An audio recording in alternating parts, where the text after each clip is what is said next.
said 41-year-old Alexander Trofimov raped her 4 times and gave her $100 before she was let go. A local pimp who allegedly received thousands of dollars for introducing the girl to the Russian businessman has been sentenced to 11 years in prison. She's reportedly not the only victim of Trofimov. He was arrested last year on suspicion of abusing up to 19 Cambodian girls. It's believed some of their mothers sold them to Trofimov. Katerina Azarova is following events in Cambodia. Well, from what we know, 41-year-old Russian businessman Alexander Trofimov has actually been living in Cambodia for the last 3 years. We know he's a businessman who is the CEO of a company that builds various tourist resorts across the country. So he's been heavily investing into the tourism industry here in Cambodia with support from the local government. And he's been doing that for quite some time. But of course, he won't be doing that anymore, as he's been sentenced to at least 13 years in prison. And I say at least because this is the first trial and conviction that Alexander Trofimov has received. However, the allegations is that this was not the only circumstance, this was not the only charge that Alexander Trofimov will be facing. There are almost 20 more charges, and his prison sentence could in fact increase. All of the other girls that are accusing Alexander Trofimov of raping him live in a different place, and the trial will be held there. He faced trial here in the capital for the alleged rape of this one girl, who's a 14-year-old Cambodian resident. She says that Alexander Trofimov raped her 4 times before giving her $100 and setting her free. We don't know whether she or any of the other victims are expected to receive any compensation. It's generally believed that the situation in Cambodia concerning sexual abuse, especially sexual abuse from minors, is quite drastic.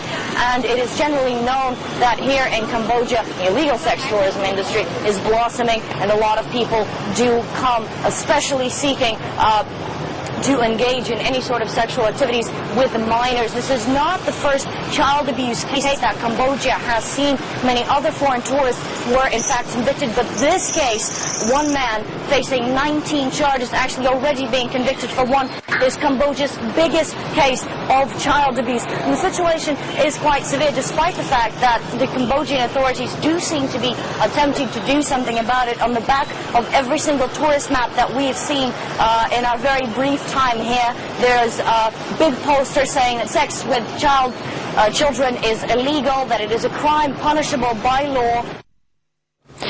And for more on this story, we're now joined live in the studio by journalist Dmitry Kostyrov. Thank you very much for joining us. As we've just heard in that report, Trofimov is facing trial for 19 similar cases.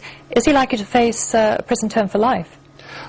This is likely as one of the possibilities. You see, in Southeast Asian countries, not only in Cambodia, there are 2 top capital crimes. And this is not terrorism, not arms dealing, it is drugs and underage sex. There is death sentence for drugs all over Southeast Asia, uniform death sentence. And yes, you may get a life sentence for participating in trade. Not as a customer maybe, but if you are selling children to customers, then you can get life easily. Okay, now he's not the first foreigner, as we know. It seems to be quite common in this part of the world. He's arrested for child sex abuse in Cambodia. What are the authorities doing there, and indeed in the whole of the Southeast Asian region? I can make an observation.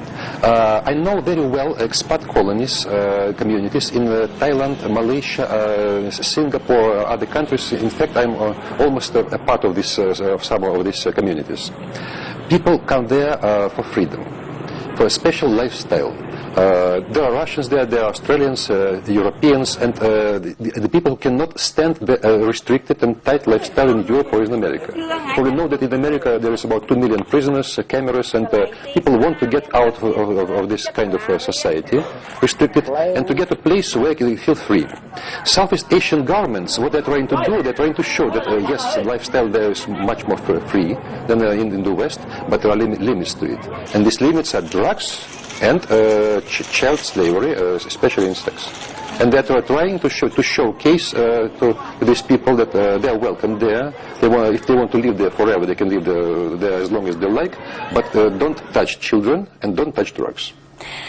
You mentioned Showcase. I mean, Trofimov says he'll appeal the court's decision. What are the chances of this appeal being upheld? Do you see this as a Showcase trial? Well, unfortunately, normally, such trials, the one which are publicized so widely, almost all of them Showcase. The nations of Southeast Asia, in many cases, they cannot enforce law uniformly and universally. And what they can do is try is scare off the potential criminals. Therefore, they stage Showcase the trials, and in such cases it's very difficult to appeal. But yes, there are mitigating circumstances because this is not a dealer in child sex. He's a customer. Of course, a very, I should say, profusive customer, but still the ladies from the villages were, as I understand it, they were selling children to him. They were willingly offering their children to him, and that can be a mitigating circumstance, maybe. Okay. Well, thank you very much for your insight into this. Journalist Dmitry